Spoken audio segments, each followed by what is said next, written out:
I want to make a commentary, and to be honest, it put me in a pretty bad mood, so I'm gonna be pretty chill in this video. I mean, not as smiley, cause I'm tired, to be honest, and I'm pretty sad already. It's like disappointing sad, First, I'm saying it's a commentary video on his commentary video, but I literally mean the fact that he made a video. Just that, just the fact he made it bothers me. For the record, I've asked someone who did watch the video what, in general it was about, just so I won't say things that are not, that would be like, oh, if you watch the video, then you would have known that he actually, retracted a little bit and went out of his cliche bubble and realized that there is a reality outside the media bubble, but I guess it didn't happen, at least not according to my friend, who was also pretty upset about it.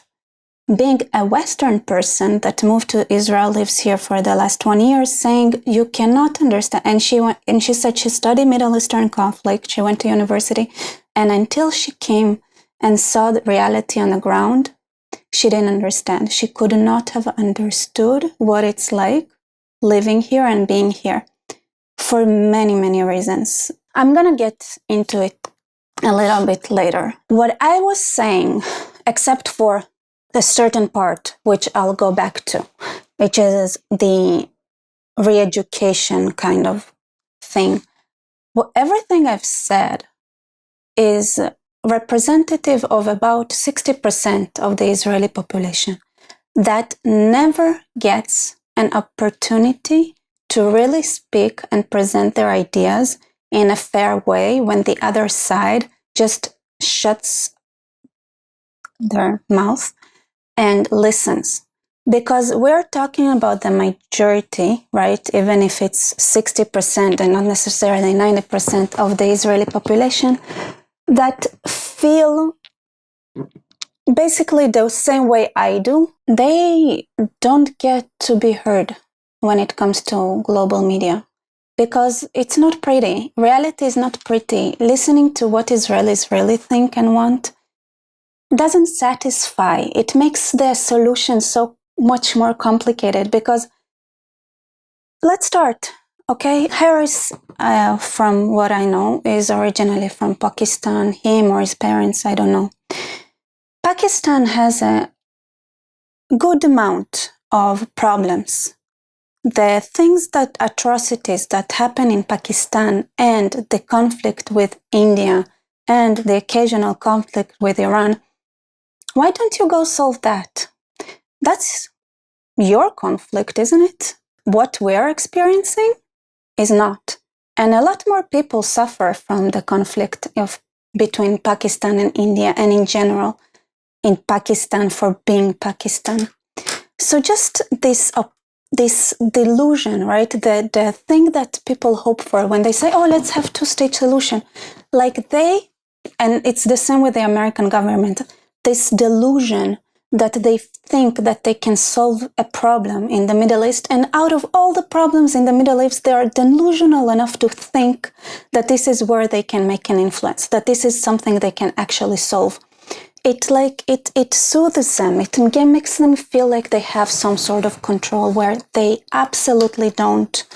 Because neither side, especially the Arab side, wants a two-state solution, okay?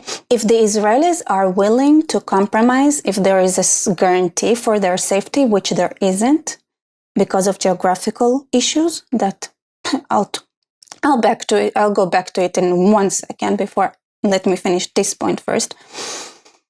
Then the Arab side is about, their mentality is that they'd rather perish than have the Israelis or the Jews have a state anywhere in the world. So this two-state solution is delusional in so many levels because nobody wants it. And those who want it are those who you might, even if you invite Palestinians that are nice and sweet, the nicest and sweetest thing that most of them will tell you that you can get out of them, of course, if they are not the type like Mossab Hassan Youssef, because believe me, those are under life threat. The most that you can get out of them is that they think that maybe grape is not resistance. That's it. That's all you can get out of them. So the audacity to have an opinion at all is striking. Don't have one. Be a man, okay? Don't have an opinion on a conflict you have no idea and you don't understand, just to make yourself feel good, just to feel like there is a corner on earth where there is an Islamic and non-Islamic kind of religion conflict that you can have an influence on and maybe possibly solve. No, stop. It's stupid to think you can do that. You know what we say, the poor people of your city come first, go solve the problem in Pakistan, and after you do that, you know what? You'll have the credit to even speak about our conflict, because you can show me the way. You're welcome to show. I'd be loving. I would love to learn how you manage that. You know, just because I thought that if I'll talk without notes, I'll be super cruel. But I guess the notes are not going to help. It's going to be cruel anyway. So my third point, it is a feel-good, self-rewarding brownies point. If he's genuinely concerned, he should have tried to fix Pakistan first. Yes, way more people suffered there. Definitely. So here's the situation. What is he really doing, right? He ran away to Australia, which is a huge island, and he lives there. His mentality is like, okay, I'm in Australia, we build a fortress, and then we throw stones. It's like a zombie apocalypse kind of scenario in his mind, where it's like, okay, so the Muslims are like zombies. They got infected by this disease called Islam. And they don't understand humanity, they don't understand human rights, they don't understand women's rights, they don't understand equality, they don't understand respect, they don't understand debate. So let's just run away to this area that was not yet infected and fortify it and explain to the residents there that are Australians that have no idea what it's like, the way they don't understand what is Islam. He doesn't understand what it feels like living in a conflict like we live in Israel. So I guess maybe in that sense, he'd be able, like Harris, you would be able to imagine how it feels like when you tell people in the West about what Islam is and how dangerous those ideas are, and they mock you and reduce you and ignore you, even though you have the credentials to talk about what Islam is, having experienced it, having a family that is Muslim, being an ex-Muslim, you have went through all this ordeal. And I'm sure there is a huge amount, I wouldn't be surprised if the majority of the Australians that you were telling your story to would be answering with, you're exaggerating. How bad it can be? I mean, look, it's all like the Azan, it sounds so like exotic and cool. Maybe now, little by little, people starting to understand, but still my guess is that the majority won't. So there is a good chance that your plan to run away to Australia, use the fact that it's an island, build a fortress to fight off the zombies by throwing rocks at them, might fail. This plan might fail. Just an option. Continue on this point. The geography in Israel is not the same as the geography in Australia. We don't have the space, we don't have this amount of land. It's a small corridor that we have to protect from. So imagine instead that Australia was the size of, Hawaii, tiny island, and instead of having an ocean around you, imagine this, your Pakistani, those people that you ran away from, surrounding you from everywhere. And then how would it feel like to be living in a fortress like that, throwing rocks at them? And then if you hit a child when you throw a rock, then you get demonized by the whole world. There are a few other things I want to say before I go into the nitty-gritty. And some of the things that I've said that are actually controversial, controversial, and one correction that I want to make. So, and when I say controversial, I mean saying like the Palestinians need to be ethnically cleansed is not controversial if you live in this area. Okay, if you live in Israel, that would be, let's say, if I said right wing is about 60%, then about, I guess, 30% would outright say that they need to be ethnically cleansed without, just leave their home with compensation. Without compensation, it would go a bit lower. But, it's still a good enough amount because people are tired, all right? Israelis, Jews try to live with Muslims, with Arabs for, let's see, when this Hudaybah agreement, the original one? Oh yeah, when Islam was invented. So we tried. You cannot say we did not try. We tried. We tried being a minority. We tried being a majority. It doesn't work. Okay, so not only that most Jews feel the same way as I do, that there is no way for a two-state solution, and now the numbers are I'm pretty sure even the majority of the Arab Israeli population feels like that, and the majority, or a growing majority of the left wings in Israel also feel like that. So nobody here, neither side, wants it. How do you think is it possible to have a two-state solution when the Palestinians, it's the last thing they want? They literally do not want it. They do not want it. You cannot. What do they do want, though? Well, let me tell you, because here's the other experience that you don't get to experience. You don't know what it looks like and how it feels like. You think you can ignore those zombies, right? To you, those are dead people. Those are dead people who got infected. For me, they're not.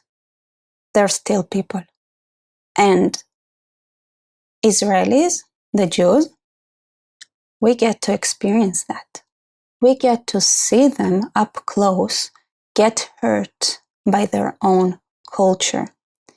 If there is a crime that Israel is committing against the Arab society, is that they do not provide enough shelters, enough policing, enough protection from the criminals, the gangs, and the husbands in the Arab, and the brothers in the Arab society.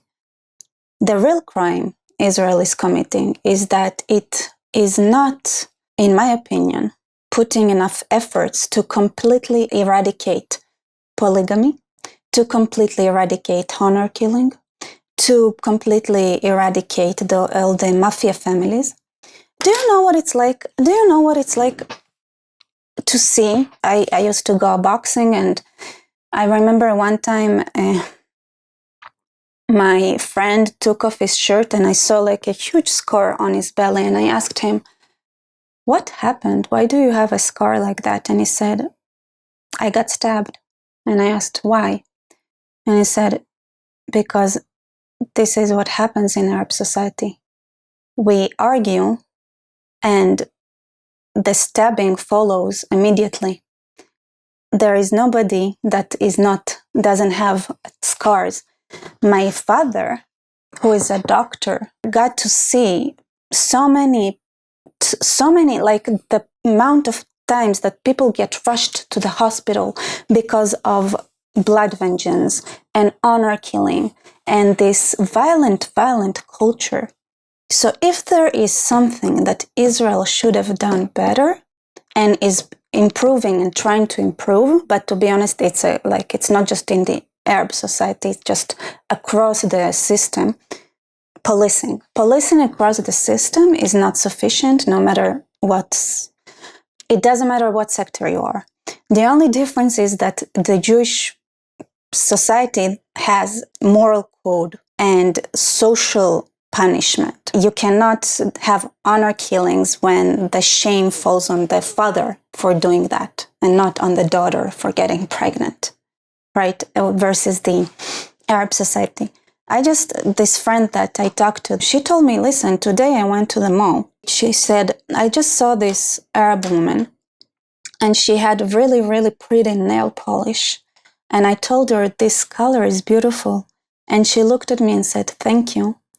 My brother didn't like it, so I have to change it. It's funny to say I had this comment on my video, on my 10 Commandments video, from somebody who lives in the West Bank. He tried to claim that the 10 Commandments appear in the Quran by quoting verses that may sound like they are somehow connected to the 10 Commandments, but in reality, they are a complete distortion of the original thought.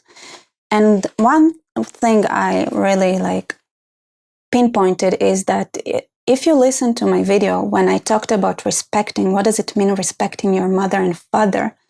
I said that you have to understand where they're coming from and their culture before you introduce changes, because having a revolution, a fast change, can be destructive. And this is the reason your days on earth will be short, because revolution means a fast death for everyone. And it's just the way it is, right? The communist revolutions, millions of dead, even the French Revolution, death, death, death, death. Why? Because this is not respecting your parent generation. Is when you try to bring change too fast, you die fast. It's straightforward. But I pointed out that the Quran says that you have to obey your parents, which I insisted in my video and said obeying and respecting is not the same thing. And he couldn't understand the difference. He couldn't. He's saying, I'm from the West Bank. I was like, I know. When I try to explain what's the difference between obeying and respecting, it's like trying to explain the difference between red and green to a colorblind person. They're not free people. They are not. They think it's the same thing. If they respect someone, they have to obey them. They don't understand that there is a place for their emotions, for their feelings, for what they want and need in their life.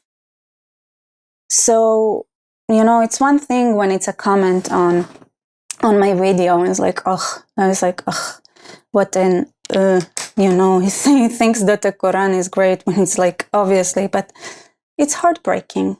And it's especially heartbreaking when the person in front of you is a woman that has no say. A woman that tries to break through that society but cannot. This leads me to the biggest controversial point that I've made. Education. Re-education. Introducing the moral system, value system of a different religion or a different ethos, right? Of the West, or the more accurately Jewish moral system to the Arab society. This is where I bring my own opinion. And this is what I've realized. You cannot keep sweeping them around. This is what happens. Like, they get banished from one place to another. Millions in the world suffer because of that, right? All of those, the Afghani women suffer, Afghani men suffer, Afghani children suffer. The truth is, this problem is only growing. The West is also, it's not an island anymore. And what I'm saying is that we're reaching a point where ethnic cleansing is not possible anymore. There is nowhere in the world where either it's someone outside of your borders attacking your borders, or in your borders attacking from the inside. Everywhere in the world. It's time to face the problem head on. The lack of morals, the lack of education, the lack of ethics system in those societies. Just swiping people from place to place, even if you pay them, if you pay Rwanda, even if you give them compensation, it's not going to end. It's not. It's a pyramid scheme. It's what I say. Islam is a pyramid scheme. if as long as, and in this world right now is too populated to not have a neighbor. As long as they have neighbors, there's going to be a problem. So this is my view of it. It's time to face it head on and understand that we need to find a way to install values, like humanitarian values, women rights, children rights, work ethic, prosperity ethics, science, everything. Understanding the difference between obedience and respect, understanding what debate is, what argumentation is, that you can argue without ruining each other, that you can argue passionately and still live together, that it's not a system of the one that is strong is the one that should be ruling, but the one that has virtue, that has merit, that should be ruling, the one that makes everything better for everyone and not only for themselves. This is where most of Israelis would not want to, this is where the hard part starts, but I'm feeling that like we globally cannot not face that challenge anymore. That's my honest opinion.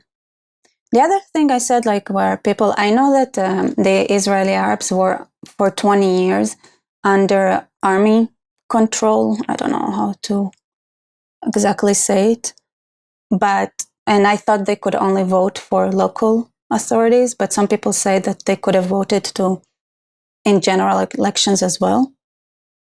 Sure, it's not something that will be possible with the Arabs now. It's not like they have any voting rights right now. What do they care about though?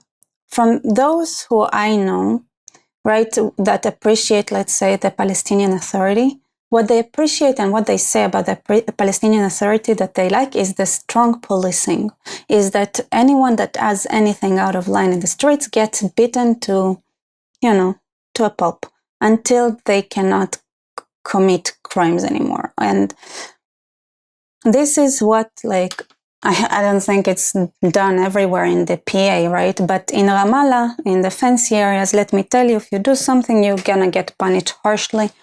And for many Arabs, this is what they praise.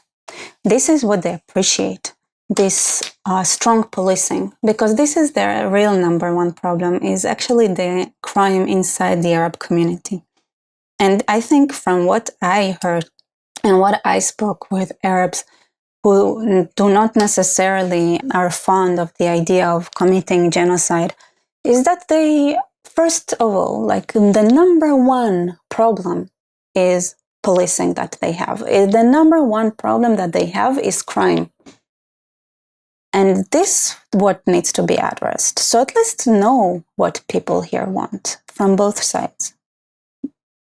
So I really think that you should not meddle in things that affect people's lives in the most direct manner, that you don't suffer the consequences for. I mean, you will suffer the consequences for, but it might take like longer than, from today to tomorrow, like we will feel. But from 2 days from tomorrow, the stupid idea of two-state solution, we're going to have an effect on the entire globe, because that's it. This is a global problem. Hindus understand it very well. And soon enough, the Christians will also understand it very well. Life comes before voting rights. Education is mandatory for voting.